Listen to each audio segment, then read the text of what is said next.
아마 매일 이메일이라든지 문자 이런 것들이 올 겁니다. 근데 되게 그 스팸 메일 같은 건 걸러주기도 하고요. 또 대체로 보면은 필요 없는 중요하지 않은 그런 내용들도 많이 들어오고 있습니다. 물론 그 가운데는 기억해두고 또 꼭 필요하다 생각하는 것들이 있습니다만은 우리한테 전달되는 것도 그러는데 하나님 앞에 전달되는 기도가 어떤 취급을 받게 될까? 그냥 스팸 메일처럼 또는 자동 휴지통으로 이렇게 그 삭제가 되는, 별로 하나님 보실 때 중요하지 않은 그런 기도도 있을 수 있겠다 하는 생각을 하게 됐습니다. 그래서 이번에 우리가 늘 하는 이 기도가 어떻게 하나님이 보실 때 또 하나님이 바라시는 그런 기도가 되고, 또 하나님께서 꼭 기억하셨다가 응답하실 그런 기도를 우리가 할 수 있을까, 이런 생각을 하게 됐습니다. 그래서 몇 주 동안 이 기도에 대해서 말씀을 나눠보려고 생각을 하고 있습니다. 우선 오늘 어린이 주일인데요. 뭐 여기 다 어른들이라 그렇지만 우리 가정에는 다 아이들이 있잖아요. 우리가 부모로서 정말 아이들을 어떻게 잘 키워서 세울 수 있을까? 누구나 다 자녀들 잘 기르기를 원할 거예요. 저에게 물어보는 사람이 있어요. 어떻게 하면은 자녀를 잘 키울 수가 있습니까? 저는 한마디로 대화를 많이 하세요, 그렇게 권면합니다. 대화를 많이 하세요. 함께하는 시간을 가지면서 아이들이 말하는 것을 잘 귀담아 경청하세요. 들어보면 아이들이 뭘 원하는지, 아이들이 어떤 생각을 가지고 있는지, 아이들이 무엇에 관심이 있는지, 아이가 어떤 특징이 있는지 알게 될 것입니다. 그래서 자꾸 아이에게 뭘 가르치려고 들지 말고 애들과 함께하면서 이야기를 잘 듣다 보면 그 아이들이 더 말을 많이 하게 되고, 그렇게 대화가 계속 진행되는 과정 속에서 자라게 되면 그 아이들이 반드시 잘 될 것입니다. 그런데 어느 순간에 대화가 단절돼요. 부모하고 더 이상 대화를 안 해요. 집에 오면 딱 문 닫고 자기 방으로 들어가요. 말을 하기가 참 힘들어요.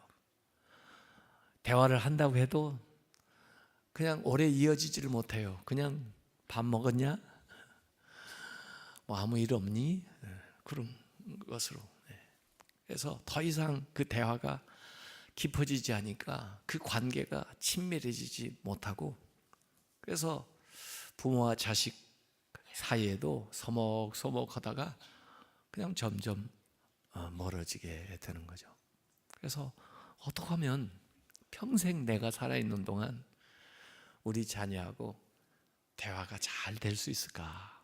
그것만 여러분들이 연구해서 계속 실제로 실천을 하신다면 저는 행복한 가정이라고 생각하고, 그것만큼 자녀들을 잘 세우는 법은, 또 그 부모가 행복해지는 길은 없다, 저는 그렇게 생각하는 사람입니다. 대화가 단절되면 모든 것이 끝장나는 것입니다. 하나님과 우리와의 관계도 사실은 대화를 해야 되는데 그 대화가 기도예요. 기도.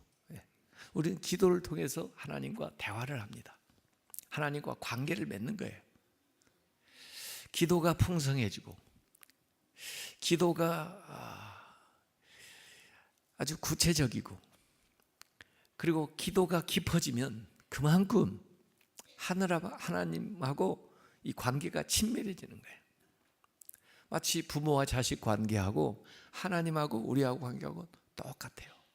그래서 예수님이 기도를 가르쳐 주실 때 마태복음 7장 32절에 이는 다 이방인들이 구하는 것이라, 중언부언하고 뭐 세상에 뭐 달라고 하는 그거 다 이방인들이 구하는 것이라. 너희 하늘 아버지께서 이미 네가 구하기 전에도 이 모든 것이 너희에게 있어야 할 줄을 아시느니라 그랬어요. 그러니까 하나님이죠. 다만 기도하라는 것은 우리하고 친밀해지시기 위해서 그래요. 그래서 기도하라는 거예요. 몰라서 그런 게 아니에요. 그래서 땅에 있는 부모하고는 우리가 대화를 하지만 하늘에 계신 우리 아버지하고는 기도를 하는 것입니다. 그건 친밀해지는 관계를 위해서 그런 거예요.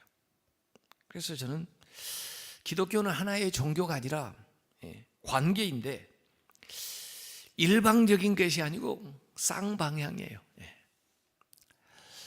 하나님과 우리 사이에 서로 왕래를 하는 겁니다. 다른 종교는 대개 종교 대상을 그냥 이 비인격적인 존재로 여기고 나와 그것의 관계로 규정을 해요.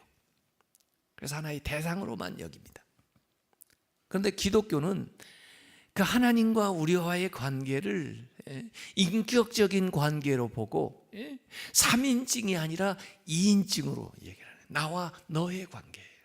아주 긴밀한. 신앙생활하기 전에는 하나님이라는 분이 3인칭이었는데 신앙생활하고 나서 하나님과 나와의 관계가 2인칭의 관계로 이렇게 바뀌었어요. 가까워졌어요. 그래서 기도한다는 것은 하나님 그렇게 부르면 오냐? 왜 그래? 2인칭으로 이렇게 관계가 형성이 되는 거예요. 부르지 않으면 나하고 그냥 멀리 있는 존재인데 내가 하나님 하고 부르는 순간 왜 그래? 가까이 오셔서 나하고 2인칭의 관계가 형성이 되는 거예요. 그러니까 기도는 정말 큰 축복입니다. 친밀한 관계, 그 하나님과 우리가 친밀한 관계로 들어가고 그 하나님의 임재를 내 오늘 생활 속에서 느끼면서 살아가게 되는 거예요. 저는 누구의 말을 듣고 싶으냐면요, 당회할 때도 그렇고 어느 모임에서요, 누구의 말을 듣고 싶으냐면요, 기도 많이 하는 사람의 말을 듣고 싶습니다. 왜? 기도 많이 하는 것만큼 하나님하고 친밀하니까, 하나님하고 가까우니까 하나님과 가까운 사람의 말을 듣고 싶어요. 뭘 결정하는 데 있어서, 뭘 하는 데 있어서. 기도 많이 하시기 바랍니다. 기도하면 할수록 하나님하고 더 가까워져요. 하나님과 가까워지면 하나님을 닮아가요. 하나님의 능력이 더 빨리 그에게 전달돼요. 요새는 말이에요, 이 스마트폰을 보니까 연락처를 딱 눌러보니까 전화 많이 하는 사람 순으로 1, 2, 3, 4, 5번 이렇게 제 전화기는 나오더라고요. 제 아내가 몇 번일 것 같아요? 5번. 제 아내보다 더 자주 전화하는 사람이 4명이나 앞에 있어요. 요새 제가 뭐 다른 일을 하다 보니까 자꾸 전화하는 사람이 생겨가지고, 우리가 하나님하고 대화 상대에 있어서 넘버원, 가장 친밀한, 가장 자주 전화하고 소통하는 분이 된다고 하면 그 영적으로 굉장히 성숙한 사람이 되는 거죠. 하나님의 임재를 어떻게 하나? 하나님 계시다는데 안 보이는데 어떻게 할 수 있나? 제가 미국의 그 밴드빌트 대학에서 공부할 때 이제 좀 학교 끝나고 오후에 아이들하고 좀 놀아주려고 애들 데리고 이 피바디 캠퍼스 그 잔디밭에서 그 연을 날리는데 저녁 해가 누엿누엿 지니까 그 연을 날리는데 연이 안 보여요. 그래서 제가 장난삼아 제 딸아이 보고 얘 신영아 연 없어졌네. 연이 안 보여. 그랬더니 아니에요 아빠. 연 여전히 저 하늘에 있어요. 안 보이는데 어떻게 알아? 그랬더니 Daddy, feel it. 이 연줄을 한번 만져봐요. The kite is pulling me up. 연이 위에서 나를 당기고 있잖아요. 제가 그때 이 영감을 받았어요. 맞구나. 하나님이 안 보인다, 하나님이 안 계신다 그러는데 왜 하나님을 못 느낄까? 사람들이 기도하면, 기도의 연줄을 당기면 눈에 보이지 않아서 그렇지만은 그 위에서 이 연줄을 당기시는, 팽팽하게 당기시는 그 하나님을 느낄 수가 있을 텐데 기도를 하니까 몰라요. 대부분 여러분이 여기까지 신앙생활을 하게 된 것은 기도했기 때문이에요. 기도하면서 하나님을, 여러분이 그 하나님의 임재를 체험하고 느꼈기 때문에 보지 않았는데도 의심하지 않고 그 하나님을 믿는 거예요. 기도하지 않으면 할 수가 없는 거예요. 기도할 때 하나님의 임재를 우리가 체험을 해요. 그래서 내 기도를 들으신 분이 계시구나. 내 삶에 나보다 더 관심을 갖고 계신 분이 계시구나. 내가 기도한 바에 대해서 이렇게 꼭 필요한 방법으로 응답을 해주시는구나. 이걸 우리가 경험을 하면서 나왔기 때문에 지금 신앙생활을 하고 있는 것이지, 기도를 안 했다면 어떻게 하나님을 알겠어요? 어떻게 하나님이 살아계시다고 믿겠냐 말이에요. 그래서 저는 기도는 어떤 결과물을 생산해내는 result, 그 결과라기보다는 기도는 relation, 관계다. 세상은 자꾸 효율성을 추구하니까 기도해서 뭘 얻어냈어, 어떤 결과가 나왔어, 이런 걸 세상적으로는 중시하지만 결국 기도는 하나님과 관계를 돈독하게 맺어 나가는 그 과정이 중요하다. 그래서 결과보다 과정이 중요한 거예요.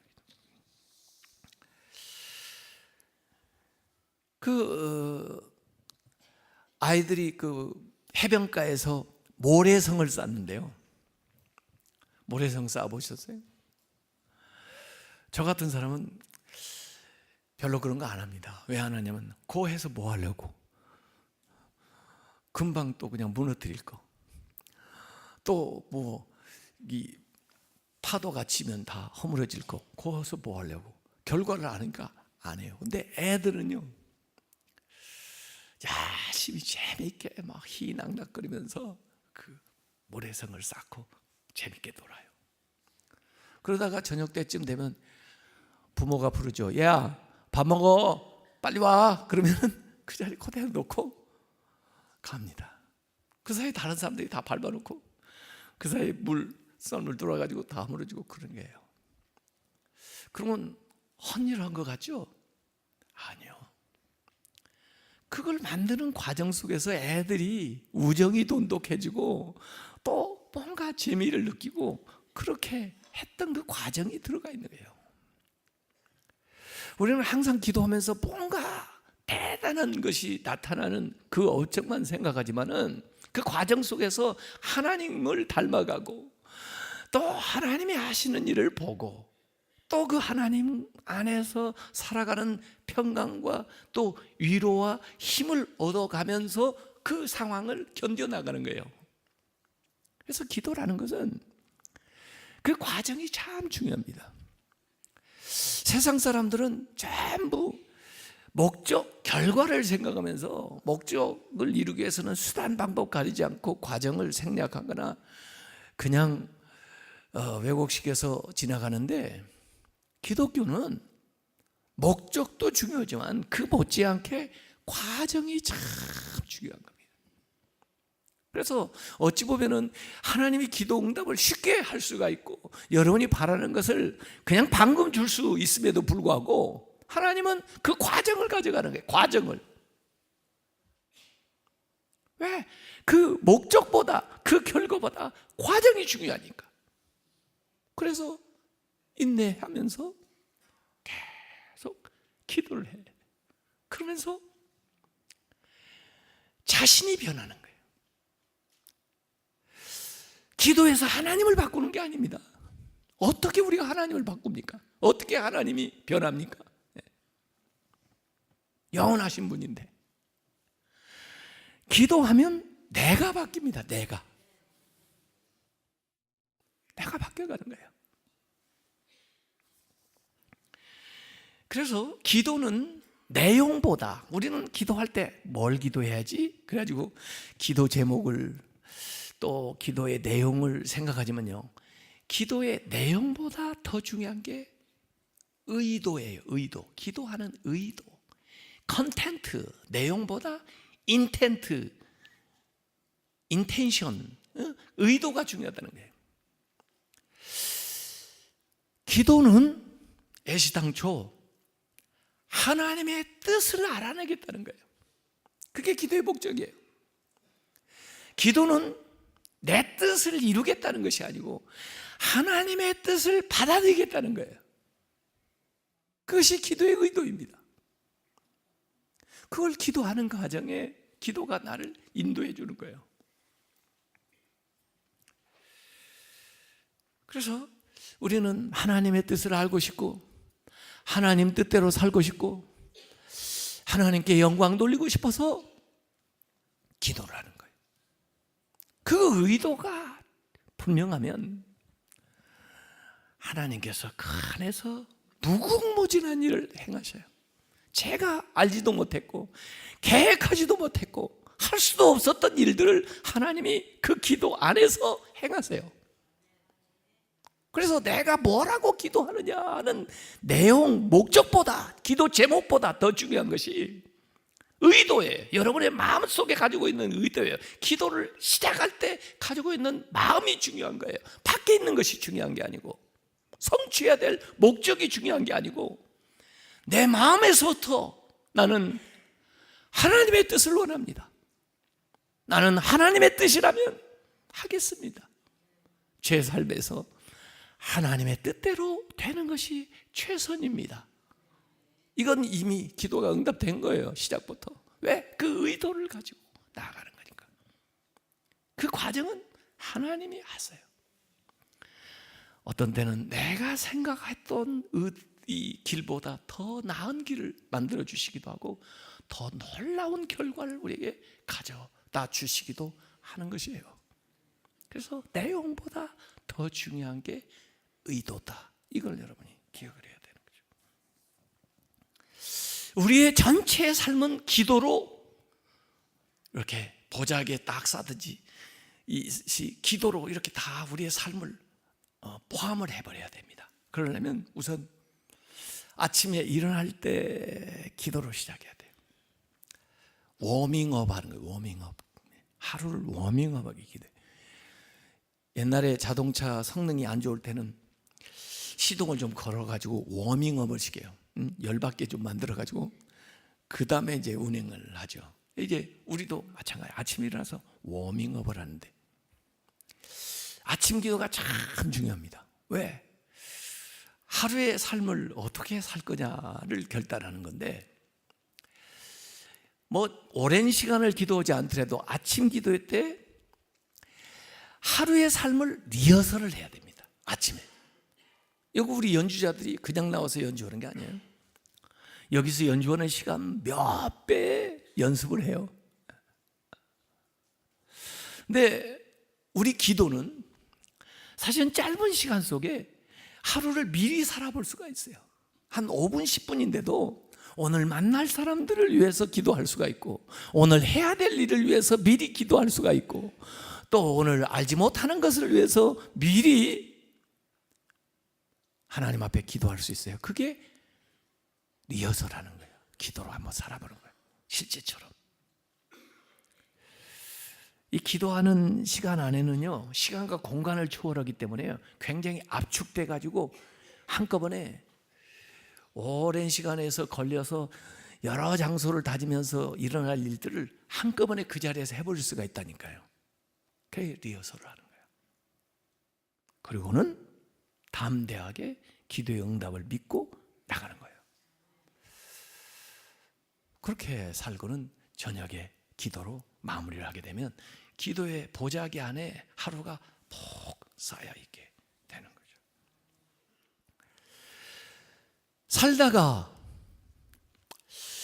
어렵고 힘든 일이 있어요. 그러면 중간에 잠시 멈추고 기도를 하는 겁니다. 저는 이 기도를 뭐라고 표현을 했냐면, 기도는 포터블 사베스, 휴대용 안식입니다.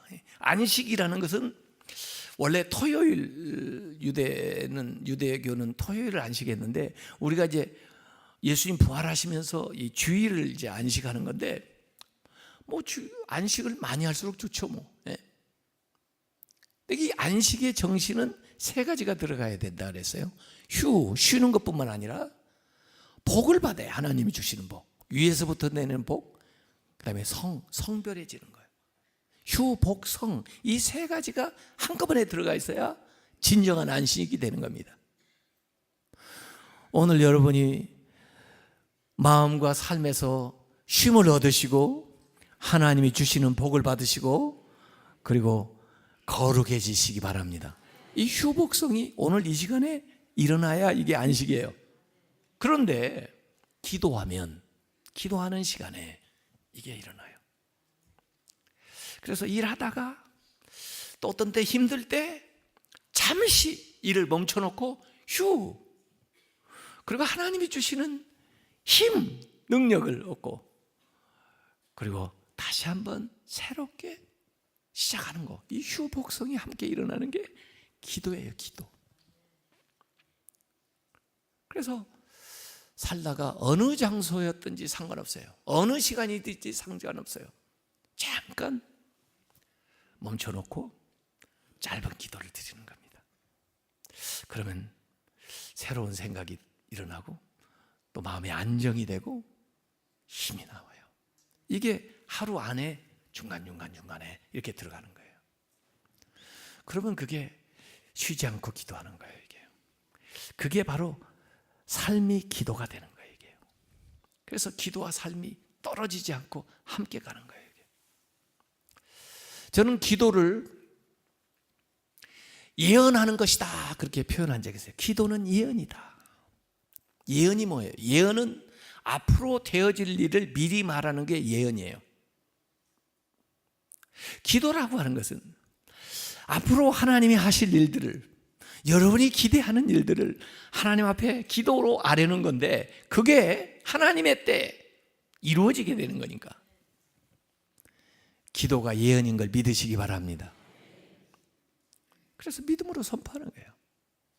특별히 우리 자녀들을, 지금 어린이 주일인데 아이들을 위해서 해줄 수 있는 부모의 가장 귀한 사역이 뭐냐면 기도예요. 기도. 애들을 위해서 가나만 아침에 일과를 시작하기 전에 기도를 해줘요. 기도를 해주면 애 그날 삶에 이렇게 보호막을 딱 쳐주는 거예요. 예. 마치 우리가 면역력 있고 저항력이 있어야 어떤 바이러스나 이런 거에 보호되는 것처럼 기도로 이렇게 아침에 보호막을 쳐주는데, 아이가 잠잘 때 듣지 못할 때도 기도해야 되지만 아이가 듣고 있을 때 기도해 주는 게 참 좋아요. 아이하고 같이 기도하면 더 좋아요. 왜냐하면요, 아이에게 기도한 것이 예언이 돼서 5년 후, 10년 후에 그 아이에게 나타납니다. 그게. 더구나 이 아이를 위해서 간절히 기도하면 하나님도 그 기도를 듣고 계시지만은 그 아이가 그 기도를 듣고 있습니다. 하나님도 그 기도를 응답하시지만은 그 아이도 그 기도대로 삽니다. 그 아이가 기도를 응답하면서 산다니까요. 그래서 아이를 위해서 기도하는 것은 아이의 그 열차가 앞으로 나아갈 레일을 깔아놓는 것입니다. 그 레일 위로 이 아이의 삶이 돌진하게 될 거예요.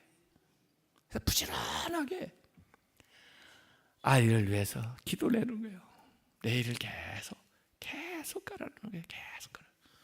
어느덧 그 아이가 자라서 그 깔아놓은 길을 따라 나아가게 되는 거예요.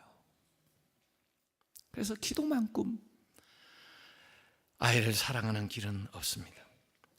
오늘 예레미야서 29장 참 어려운 중에, 포로로 잡혀간 중에, 고통 중에 하나님의 말씀이 29장 11절에 들립니다. 여호와의 말씀이니라. 너희를 향한 나의 생각을 내가 아나니. 하나님만큼 하나님 생각 잘 아시는 분이 어디 있어요? 우리가 오해한다 할지라도 내가 알고 있는데 평안이다. 평안 주려고 그런다. 재앙이 아니다. 왜 이렇게 우리를 어렵게 해요? 왜 이렇게 우리는 포로로 잡혀와 있어요? 언제 우리는 여기서 헤어나나요? 이렇게 우리를 힘들게 해요. 사람들은 오해하고 그렇게 생각할지 몰라도 내 생각은 내 계획은 내가 아는데 평안이다. 평안. 너희에게 미래와 희망을 주는 것이니라. 너희에게 미래가 있고 희망이 있다는 거예요. 강남 어딘가 이렇게 지나가면서 간판 보니까 미래와 희망이 있대요. 병원인지 뭔지 모르겠어요. 여기서 나온 말이에요.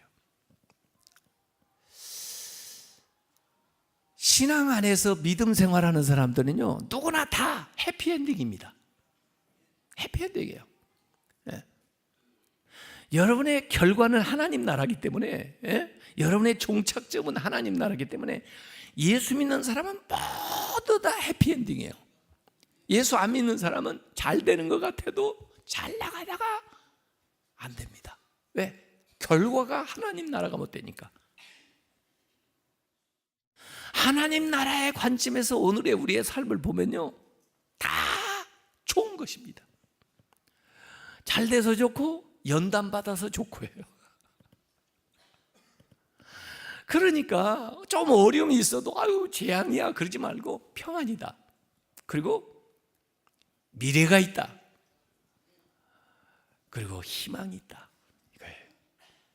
근데 이걸 어떻게 알아낼 수가 있을까?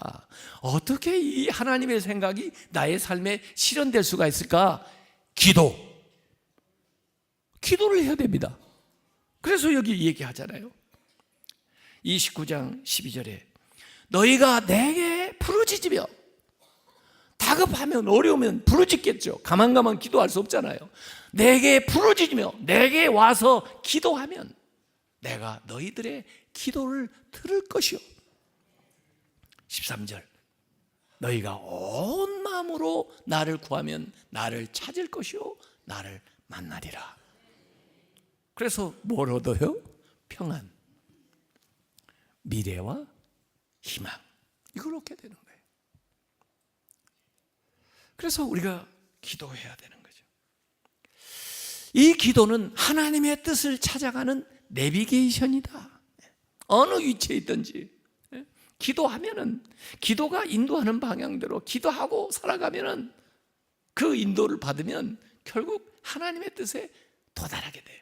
그게 평안, 그게 미래, 그게 희망이에요. 그 시골에 옛날에 다리를 놓지 못하면요, 이 강은 건너야 되는데 우선 다리를 못 놓으니까 뭘 갖다가 놓냐면 밧줄을 양쪽에, 큰 큰 나무에다가 또는 기둥에다가 밧줄을 매어놓고 그 다음에 배 하나를 그 줄로 매가지고 그 다음에 그 배에 앉아가지고 그 밧줄을 당겨요. 밧줄을 당기면 기둥이 나한테 와요? 내가 기둥으로 가요? 내가 기둥을 향해서 그 나무를 향해서 가까이 가는 거예요. 그 줄을 당기면 가는 거예요. 앉아서. 그래서 강을 건너요. 또 저쪽으로. 기도라는 것은 하나님의 뜻을 찾아가는 내비게이션이에요. 내가 기도하면 기도할수록 하나님의 뜻에 근접해서 가까이 나아가게 되는 거예요. 그래서 결국 하나님의 뜻에 도달하는 거예요. 기도하는 사람이 변화됩니다. 기도. 또 지금 죄인이라고 해서 이놈 나쁜 놈 그렇게만 얘기할 게 아니에요. 그 죄인에게도 미래가 있어요. 얼마든지 달라질 수 있다고요. 그러면 그 가운데 뭐 있어야 되냐? 기도가 있어야 되는 거예요. 기도가 있으면 잘못된 것도 용서받을 수가 있고 회개해서 기도가 있으면 얼마든지 새로운 인생을 살아갈 수가 있는 것이에요. 그래서 우리 믿는 사람은 이 기도할 수 있는 특권이 얼마나 중요한지 몰라요. 이 기도는 현상 유지를 저항하는 거예요. 현재 거룩한 불만을 갖는 거예요. 그렇기 때문에 기도하는 거예요. 그래서 그 기도를 통해서 변하는 거예요. 환경도 변하고 내 마음도 변하고 내 삶도 변하는 거예요. 기도하는 사람들이 세상을 주도하는 거예요. 그래서 이 야복강에서요 야곱이 기도를 하는데요, 처음에는 형님이 너무 무섭고 대면하는 것이 참 위험해서 그걸 놓고 기도한 거예요. 근데 그 문제 이전에 자기가 변화되는 거예요. 자기가 야곱에서 이스라엘로 변화가 되는 거예요. 새로운 사람이 돼버려요. 그러고 나니까 문제가 더 이상 문제가 아니에요. 기도는 자신이 변화되는 거예요. 기도하는 사람부터 변화시키기 시작하고 그로부터 환경이 변화시키기 시작하는 거예요. 저는 이 기도가 싸움의 대상을 바꾸는 것이다 이렇게 얘기한 적이 있어요. 기도라는 것은 싸움의 대상을 바꾸는 거다. 무슨 생각을 했어요? 골리앗하고 다윗하고 싸웁니다. 세상적으로 보면 골리앗이 챔피언이에요. 다윗이 다윗이 수가 없어요. 그렇게 맞붙으면 져요, 다윗이. 그런데 그렇게 싸우지 않아요, 다윗은. 다윗이 뭐라고 기도했습니까? 너 골리앗은 너의 창과 방패 의지하고 나한테 나오지만 나는 네가 모욕하는 만군의 여호와 하나님의 이름으로 너에게 나아가노라. 싸움이 어떻게 바뀌었어요? 골리앗하고 다윗의 싸움에서 골리앗과 누구의 싸움으로 바뀌어요? 하나님의 싸움으로 바뀌어요. 하나님을 부르는 겁니다. 기도라고 하는 것은 내 싸움의 현장에 하나님을 소환하는 거예요. 감히 하나님 저 좀 도와주세요. 하나님 저 대신 좀 싸워주세요. 하나님 저와 함께 해주세요. 이게 기도입니다. 내 삶의 구체적인 현장에 하나님을 개입시키는 거예요. 그래서 그 문제와 나와의 싸움이 그 문제와 하나님의 싸움이 되도록 만드는 거예요. 여러분이 이루어야 될 꿈과 여러분의 그 씨름이 여러분의 꿈과 하나님의 씨름으로 바뀌게 만드는 거예요. 그 변화가 기도할 때 일어납니다. 기도할 때 일어납니다. 기도할 때 변화가 일어납니다. 그러니까 기도하는 것은 엄청난 특권이에요. 왜 기도할 수 있는데 절망하십니까? 왜 기도할 수 있는데 그렇게 의심하십니까? 왜 기도할 수 있는 특권을 주셨는데 왜 그렇게 주저하고 있습니까?